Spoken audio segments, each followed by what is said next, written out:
And this is a treat. Big East Commissioner Val Ackerman joins us on the CBS Sports Eye on College Basketball podcast. Val, this is our first ever video audio on the record interview, so I appreciate this. I'm so excited, Matt. We were just like breaking new ground. How about that? Every year. 45th year of the Big East. You're bringing back the old logo here and there, which I love. What makes you proudest to be the person that's been at the helm of keeping this conference at the forefront of college basketball for the past decade plus? Well, Matt, you've been following this league for a long time. When I got this job now 11 years ago in a few months, I felt, I don't want to sound sappy, but I really felt a tremendous sense of responsibility because I came into it knowing the history. I knew Dave Gavitt. He was a mentor early on in my career. I knew him when he was the head of USA Basketball and the chair of the Basketball Hall of Fame. And so there was a sort of this personal connection to the opportunity.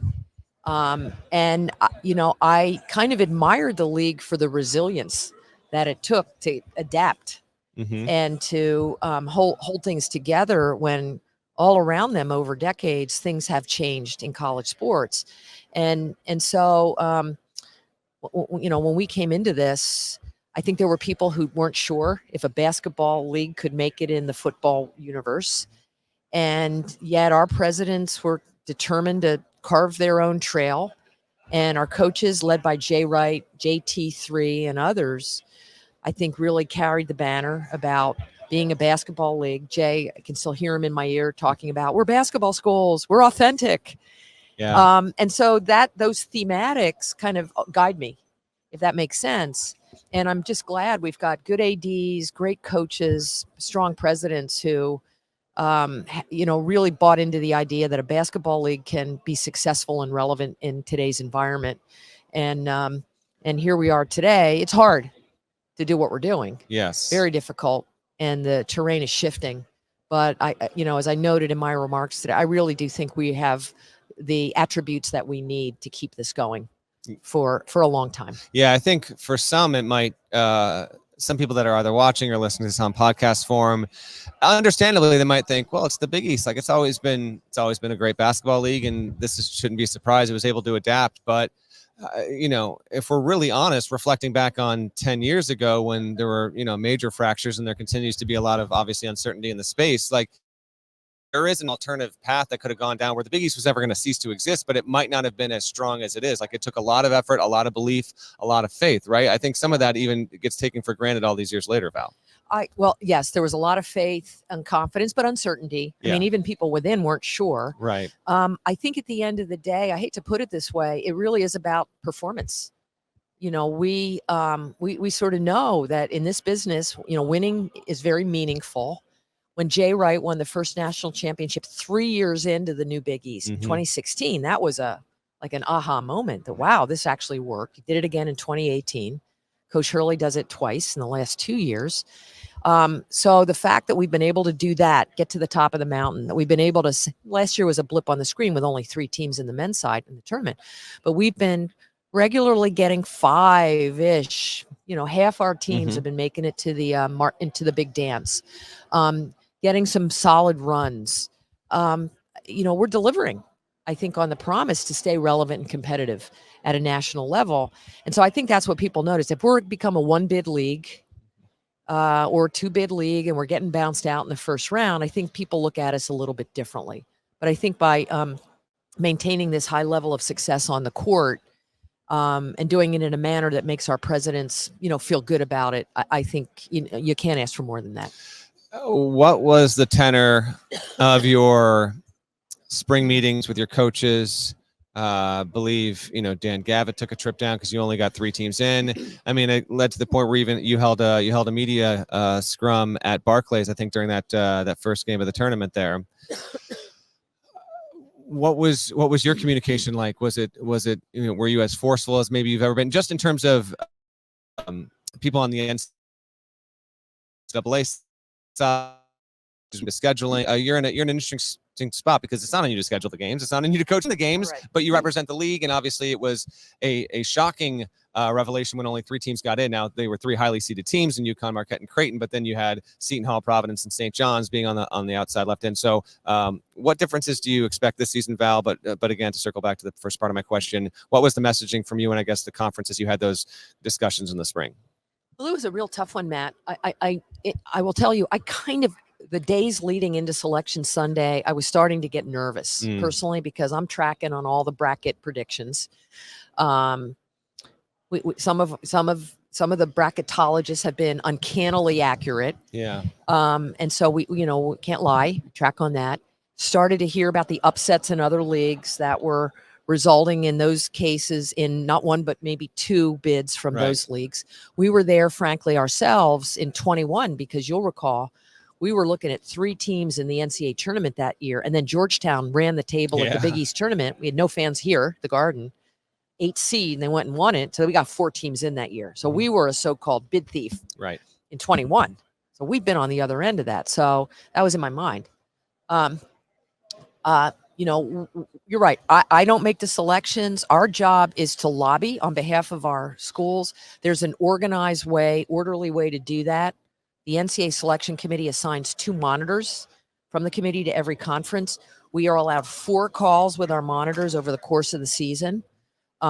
We have been lauded. I'm not trying to be immodest. We've been lauded by the committee for the preparation that we put into our calls, the paperwork that we supply to our monitors, and who in turn pass that along to the committee, all the team sheets and whatnot. We give them exactly what they want. They've complimented us. Other leagues have we've become a model for them in terms of how to present information. So we feel like we do our job. At the end of the day, it's the selection committee.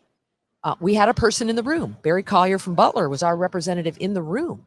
So kind of it's a little hard to complain when you've got somebody at the table. We immediately got on the phone. We talked to several committee members in the aftermath. I think that happened on a Sunday. We were digesting this on Monday. We had our AD call, I think either Monday or Tuesday. Explained to them what we knew. The reason we got back was that it had to do with the upsets. That we had 4 or 5, more than the usual number of bid stealing going on last year. That affected our 3 bubble teams. I think what happened, in my judgment, is once they got down to the wire, those 3 teams, St. John's, Seton Hall, and Providence, probably split votes. Yeah. What we needed was somebody to stand up and say, okay, we need a 4th Big East school here. Let's make it the Hall. Because they're 13-7 in conference play. They were only one of 3 teams that beat UConn this year.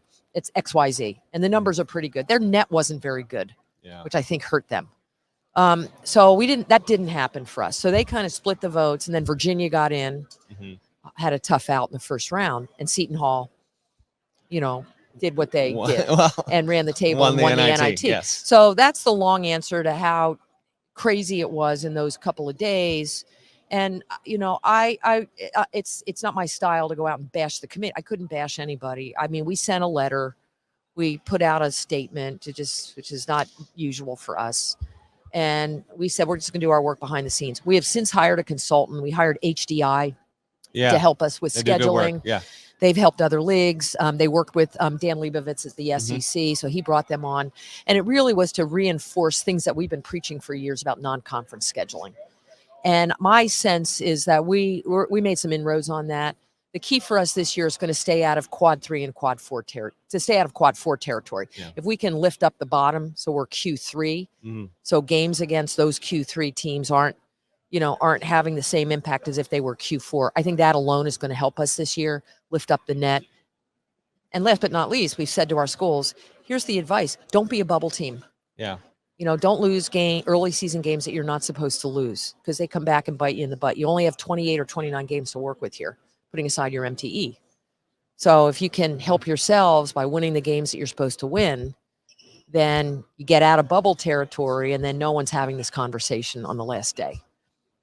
We'll see if it happens. But we think we're in a much better spot this year. And I think we're going to be back up to where we've been normally by Selection Sunday, that evening. One more thing to kind of look back before we look forward real quick. UConn is still in the league, so it was obviously a very, very big offseason story. To even argue it was noisier than most realignment rumors because it was something that was widely discussed and acknowledged, despite the fact that it didn't come to be. That normally doesn't. You and I both know, Val, that normally is not the case. When something like that gets discussed, or at least publicly revealed or leaked, that a given school wind up leaving conference. That did not happen. What was that experience like for you? And ultimately, why do these two entities, the Big East and UConn, why do they serve each other's interests so well? In addition to the obvious, having won the past two national championships and representing the league so well. Well, maybe I'll tackle the second one first, Matt. So UConn coming back to the Big East was sort of a match made in heaven. I mean, I think it took them a few years to figure out, to better hone their priorities, maybe put it that way. They'd had a chance to join the 7 who left the old Big East in 2013, elected not to, from what I was told. As before my time, but I was told they wanted to stay back. They wanted to continue to play football at the FBS level. The American would not keep them for football only. So they had to go off as an independent. Right. And they had to just come to that over a period of years. Their men's basketball program, though, was languishing, just by all reports. So they approached us it was really sort of on again, off again, on again. They approached us sort of in earnest. I guess it was probably around circa 2018. And David Benedict and I had the conversations that led to the decision to bring him back beginning in 2020. We announced it in 2019. They got out of the American early. And here they are. I mean, Dan Hurley's done a magnificent job. David's been an incredible leader. They have the support they need. But we all think, and I think they would admit, that being back in the Big East has been a contributing factor to the elevation of their men's program. So that's, I think, sort of common knowledge. We have, being in a conference is a private arrangement. You can get out if you'd like to. We have provisions for that. You give notice in a requisite amount of time, and you pay an exit fee, and that's you can leave. So whether it's UConn or Villanova or Butler or whoever, you can get out of the Big East. That's the way it is. And so UConn appears to have had that opportunity. I think what was troublesome to me, candidly, is our intelligence was telling us that the votes weren't going to be there. The votes that would have allowed from the Big 12 UConn presidents to make that move. The votes weren't there. And so the fact that it did drag out and it was very public, I think was a disservice, to be honest, because no one comes out of that very good when it doesn't happen. And so, that to me was bothersome about all of that. Am I, glad that UConn is still with us? Absolutely. Frankly, they've been great partners. They've hosted things for us. I have a great relationship with everybody at their place, top to bottom. President Marek, David, Coach Hurley, Coach Auriemma, and I go back decades. Yeah, they've got Dave Benedict has a tremendous team of administrators there that have helped us out on a lot of initiatives. So they're as much a Big East school as anybody in our league, and I hope they stay one. They stay such for a long, long time. Can I predict what's going to happen in college sports at this point? That's another podcast between you and me, and I'm no expert here on what happens in a year or 5. I don't think realignment is over at all. I really do think we've immunized ourselves a bit from the craziness by being football free, at least as a sponsored sport. And the fact that of our 11 schools, only 1 plays FBS football. We've got 3 that play FCS football. Again, has kept us from some of the really radical decisions that you're seeing. And will it stay that way forever? I can't promise it will. I think our view is we're going to enjoy it while it lasts. As long as they're in the Big East, we're going to be, UConn will be a proud member, and we'll embrace that. And, hopefully they can figure out, frankly, their football situation in a way that makes this a win-win for everybody. 2 forward-looking questions. Let's stick on the realignment stuff. If I give you full autonomy and it's your decision, you want the Big East to stay at 11, the current 11 would you ever examine even going bigger? Because this obviously is a different league. You've got the 4 other high majors in basketball that are 16 to 18 schools. The Big East gets a round robin with 11. Are you content being settled with 11 if it's up to you, or do you constantly have to evaluate and consider behind the scenes, maybe school X as school 12 and school Y as school 13? What's your opinion on all of this? It depends on who 12, 13, 14, et cetera would be. Okay. It depends on who the school is. I think there's no sort of view here that, okay, we're going to stay at 11, period. Okay. It's depend. The answer is it depends. Because candidly, we're not going to, you obviously occasionally get approached by representatives from other schools to inquire about the possibility that they could leave one league to join the Big East. Yes, and that's happened in some cases persistently. Yes. By certain schools over the last 11 years. And we have our checklist, are they a fit in terms of the profile of the school? Are they all in on basketball? What's their basketball history been? What are their basketball future? What does it look like? What's their geography? I'll be really candid. We had conversations on and off for a couple of years with Gonzaga. We couldn't figure out the travel. Yeah. They wanted to be in a conference for all of their sports. They didn't want to split things up. And the travel was terrible. Yeah. It was worse for them than everybody else because our schools would only have to fly out there, once a year. But every trip for them is a long haul. But I have great respect for them. We talked at every level. They're going to do great wherever they are, I believe. Great respect for Coach Few. But I think they would have, if they were in our footprint, I think it would have happened 11 years ago. The Gonzaga would have been part of the Big East, but that's an important factor. So it didn't happen. So anyway, there's a sort of a checklist of factors that we would look at. And is it, so I don't know the answer. Right now, there's sort of nothing brewing that's worth noting. Okay. I would say that as it relates to basketball scheduling, we love the double round robin. You could still do it with 12 teams. You would play, if you played everybody home and away, you're now up to a 22 game conference schedule though. Now you're pushing it. We frankly have had that with the 20 game conference schedule plus the Gavitt games plus the Big 12 challenge. Yeah, but we've had that de facto. Correct, but those are good non-conference games where if you go to 22, you could have if you have bottom it level depends teams. on, if you go to 22, you'd want a really good 12th school. Right. Because you want to make sure that those two games that you're adding home and away are as good as any non-conference high major games that you would have otherwise scheduled. So, but once you get past 12, then I think you're in the unbalanced schedule at that point. For sure. And it's doable. I think the old Big East had that. But, that would be something our guys would have to really think hard about. Would it be, would it block going to more than 12? No, it wouldn't block it, but it would be something we'd have to have some discussions about. Last one.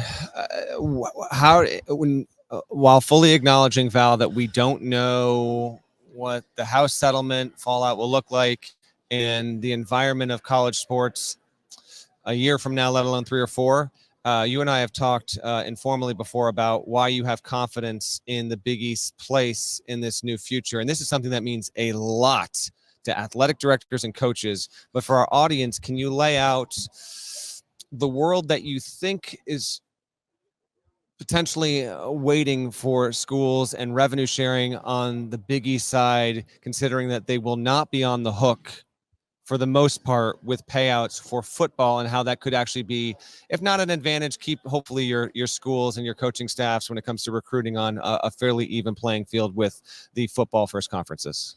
So we were not a defendant in the House, Carter, and Hubbard cases that have been settled preliminarily through the work of the NCAA and the 5 autonomy conferences over the last several months. So we weren't sued. We weren't involved in those discussions that led to the settlement, but we are impacted by it. Mm-hmm. So we the Big East are, for example, getting assessed future distributions we would otherwise be getting from the NCAA to help pay for the damages. That's that looking forward, $2.78 billion looking backward component of the settlement. We're not thrilled about that. We've made our views known to the NCAA about why we objected. to the formula that they came up with to figure out who was going to pay what on that looking backward component. But we don't envision movement on that. So that's a burden that's on us in terms of how we manage, our financials. It's surmountable, but unwelcome. The going forward part of the settlement is the so-called revenue sharing piece, which you alluded to in your question. We are still awaiting more detail on the mechanics of that system. Right. Some of it's been published. So, because nobody really knows how it's going to be implemented. No, not completely. Yeah. I mean, it's up to a certain number. Certain things have to count against this cap. We don't know who's enforcing the cap. We do know that if you opt into these enhanced benefits, is what they're calling it, you have to follow all the new roster and scholarship rules that have been developed. Number one, and you have to report all the monies that are being paid by the school. And there are apparently going to be some to be enforced restrictions on third-party payments by boosters and collectives. So there's a lot of unknowns here, frankly. And so the answer to your question is we're studying this. I believe our schools will want to continue to do whatever it takes to remain, within the rules, to remain successful in basketball. That's job one for our schools. If that means opting in, that will so be it. We've not made that decision, though. We've got our board meeting in a few weeks, and this is going to be the main discussion item is, okay, what are the rules? What does it mean? How's this going to affect basketball? How's it going to affect our other sports? What does it mean for university finances? How does Title IX come into play with all of this? We're still examining the issues. My read is that the football schools will be taking some sizable portion of their $22 million that will be permitted to be spent directly to the athletes. My read is that they're going to spend a lot of it on football. That's my sense. I may be wrong, but that's my read of the tea leaves here. We don't have to spend that money on football. UConn may have to make a different decision because they're still running FBS football. Right. But for the rest of our schools, I'm not saying they're going to spend the full $22 million, but they don't have a football nut that they've got to cover on this. So I do think it may, unclear if it's definite, but it may create a certain sort of advantage for us in terms of flexibility to do what we think we need to do in order to recruit and retain players. But I think, Matt, my last comment on it would be, I think this will be a work in progress, this whole system. How it unfolds in year one may be different than the way this turns out to operate in year 2 or 3 or 5. We do know that these numbers aren't static. They're going to go up every year. There's apparently a look-in by the court, I think after 3 years, to make sure that the number is still the right number relative to revenue. So, punchline, cost of doing business just is going up. I do think it's important for the athletes to share in some of the spoils here. But, having worked on the NBA side, I have seen competitive impulses at their worst. And if you don't have rules around how to spend and how to handle, quote, free agency and how to deal with these competitive impulses in a fair way, I worry about an even, higher level of chaos than we're seeing now. We wait and see on that. Val Ackerman is the commissioner of the Big East. Big East, there's nothing like it. I hear that's the line these days, Val. Nothing like the Big East. Nothing like you the Big heard it East. here. That's right. Appreciate you joining us on the pod. I wrote the line in my preview, there so there we go. I guess I do. Val, thank you so much for joining me, and good luck this season. Thank you.